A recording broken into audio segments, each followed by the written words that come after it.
Hello, good afternoon, students. How are you? I hope all are fine, right? So, we have completed the two chapters of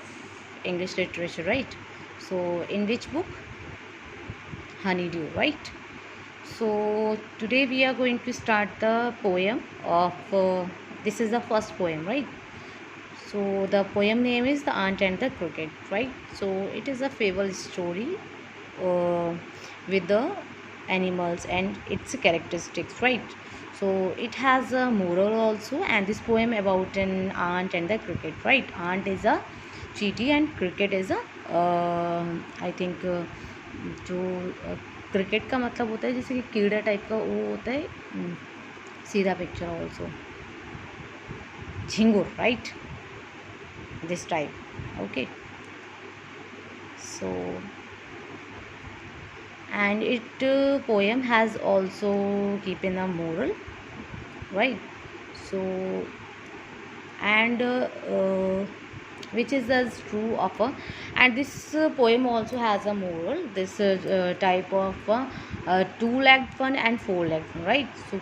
because cricket has a four leg but indirectly the poet says that about a human being also right it will be, as a two-legged one surely you have seen a cricket right about as a human being right so let's start a silly young cricket यानी एक जो है मजाकिया young cricket मतलब वही झिंगुर accustomed to sing जिसको accustomed का मतलब होता है हैबिट होना जिसको आदत है गाने की थ्रो द वॉर्म कब वॉर्म में मतलब गर्मी में सनी मंथ्स ऑफ के समर कब जब मतलब गर्मी वाले मौसम में and spring begin to complain और जैसी स्प्रिंग आती है तब वो कंप्लेन करना स्टार्ट करता है व्हेन ही फाउंड दैट जब उसने पाया एट होम अपने घर में हिज कबर्ड वॉज एम्प्टी कि उसकी अलमारी में उसकी कबर्ड में तो कुछ भी नहीं था एंड विंटर वॉज कम कि जो सर्दियाँ थी वो आ गई थी not a crumb to be found on the snow covered ground not a flower could he see not a leaf on a tree तो वो कहते हैं कि उसके आसपास कुछ भी नहीं था केवल on the snow covered ground केवल बर्फ़ ही चारों ओर फैली हुई थी बर्फ़ ने ही सब कुछ ढका हुआ था not a flower could he see उसने कोई भी फूल भी नहीं देखा था और ना ही उसको कोई पत्ती दिख रही थी पेड़ पर oh what will become says the cricket of me तो कहते हैं कि ओह अब क्या होगा क्रिकेट कहता है ऑफ मी अपने बारे में At last, by starvation and famine made bold, all dripping with wet and all trembling with cold, away he set off to miserly aunt to see if to keep him alive he would grant. तो कहते हैं कि अंत में मतलब जो starvation है starvation होता है भूख बहुत ज़्यादा भूख से पीड़ित होना एंड फेमिन भी फेमिन का मतलब ये होता है कि भूख ठीक है मेड बोल यानी उसको भूख ने और उसको जो मतलब भूख ने कमज़ोरी ने उसको बोल्ड बना दिया था all dripping with wet and all trembling with cold मतलब चाहे तो वो गीला हो चाहे मतलब ठंड हो चाहे सर्दी हो अभी ही set off to miserly aunt अब वो क्या कहता है कि उसने उसको बोल्ड बना दिया है लेकिन उसको जाना पड़ेगा किसके पास माइजरली आंट के पास टू सी इफ़ शायद to keep him alive to he would grant यानी वो खुद से बात करता है कि उसको अपने आप को सेफ रखने के लिए जीवित रखने के लिए उसको उस माइजरली आंट के पास जाना पड़ेगा Him shelter from rain and a mouthful of grain he wished only to borrow he repay it tomorrow वो कहते हैं कि शायद उसको क्या मिल जाए वहाँ उसको शरण मिल जाए शेल्टर यानी उसको शरण मिल जाए फ्रॉम रेन यानी इस बारिश में उसको शायद रहने की जगह मिल जाए and a mouthful of grain और शायद कुछ पेट भर के खाने के लिए कुछ ग्रेन का मतलब होता है अनाज है ना तो कुछ खाने के लिए भी मिल जाए he wished only to borrow यानी वो केवल क्या करेगा उसकी इच्छा क्या थी कि वो केवल बोरो करेगा उधार लेगा he would repeat it tomorrow और वो अगले ही दिन क्या कर देगा उसको वापस कर देगा if not he must die of starvation and sorrow कहते हैं कि शायद नहीं यानी उसको मतलब शायद भूख और दुख से मतलब मरने से वो बच सकता है शायद नहीं है ना फिर वो जाता है किसके पास आंट के पास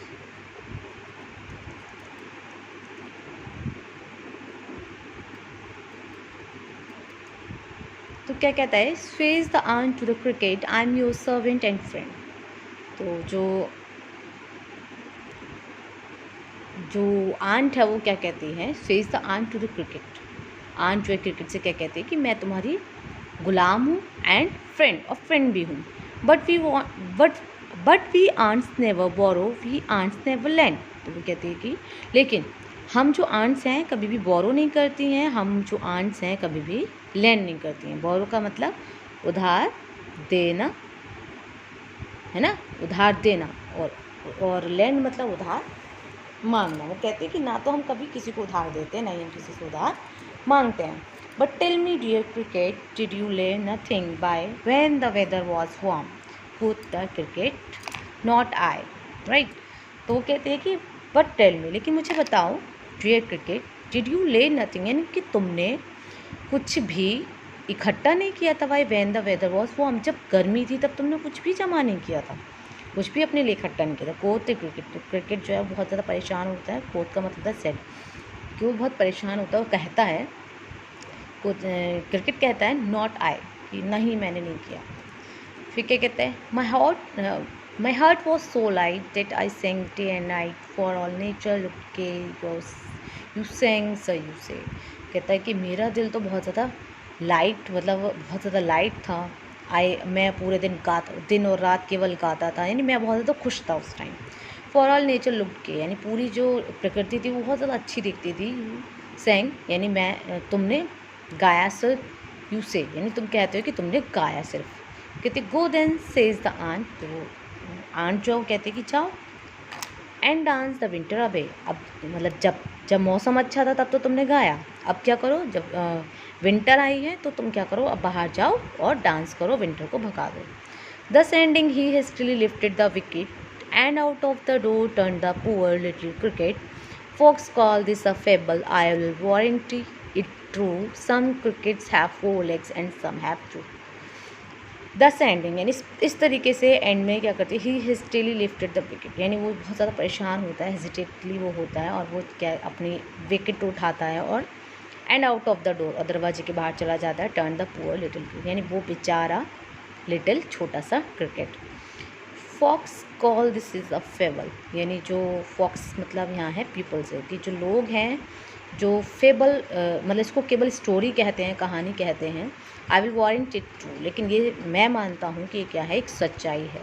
सम क्रिकेट्स हैव 4 लेग्स, यानी कुछ क्रिकेट्स जो होते हैं उनके पास 4 लेग्स होते हैं, एंड सम हैव 2, और कुछ जो होते हैं जिनके 2 पैर होते हैं, right. So this is a poem is written by Aesop's fables, right. And यहाँ पे जो है इन्होंने कंपैरिजन दिखाया है, सम क्रिकेट्स हैव 4 लेग्स, यानी क्रिकेट्स तो के एनिमल हैं, राइट। तो कुछ के 4 लेग्स होते हैं, बट यहाँ पे क्या है कि some have 2 is shown as a human being, यानी कुछ लोग भी होते हैं जो फ्यूचर की बारे में ना सोचकर प्रेजेंट में जीते हैं और केवल प्रेजेंट को ही एंजॉय करते हैं, right. So and then discuss the glossary also, right, accustomed to sing, so this meaning is also habitual, right, habitual of singing। famine, this is the nothing to eat, right, उसके पास कुछ भी खाने के लिए नहीं था। lay nothing by, save nothing, यानी कुछ उसने कुछ भी नहीं बचाया। कूद मतलब set, okay। so in a next video and a PDF file I'll send the question answers, okay। thank you and have a nice day।